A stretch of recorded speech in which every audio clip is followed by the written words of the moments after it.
Bu darsimizda o'zimizning kompyuterimizga o'rnatilgan hard yoki SSD diskda turini aniqlab olamiz. O'zi ikkita turga bo'linadi. Yangi pokoleniyadagi kompyuterlar GPT bo'ladi, eski pokoleniyadagi kompyuterlar esa M1 bo'ladi. Windows o'rnatgan paytimizda ikkalamizdan ahamiyati katta, bir-biriga tushmaydi.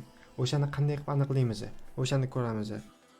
Windows belgi bilan erni bosamiz. SMD deb yozamiz.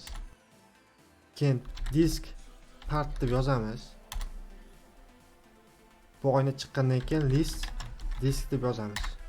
Mana ko'rib turganlaringiz bizaniki GPT ekan. Agarda M1 bo'lsa, maytga M1 yozadi. Endi bundan chiqib ketamiz. Bizaga endi fleshkani загруженный qilish uchun Rufus degan dastur kerak bo'ladi. Ya'ni biza Windowsni fleshkaga o'rnatishimiz uchun. Shunchaki Windowsni fleshkaga tashlaysiz bu o'rnatilmaydi. Bizaga qo'shimcha dasturlar kerak bo'ladi. Dasturga kiramiz. Bu mana biz o'zimiz fleshkamiz tanlangan.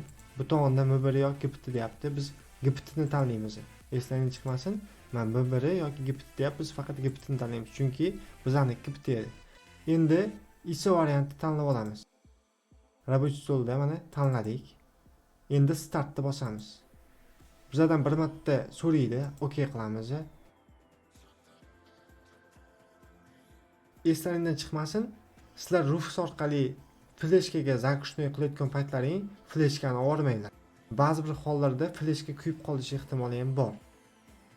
Endi bu загрузка qilgancha, ya'ni yuklanib olgancha biza kutib turamiz. Bu yuklanib olish bir necha daqiqani olishi mumkin. Misol 5 minut olishi mumkin yoki bo'lmasa 10 minut olishi mumkin yoki 15 minut bo'lishi mumkin. Iloji boricha sabr bilan kutib turamiz.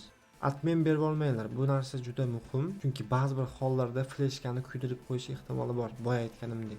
Shuning uchun sabr qilib kutamiz. Mana ko'rib turganingizdek загруженный bo'ldi. Endi zakrit bosamiz.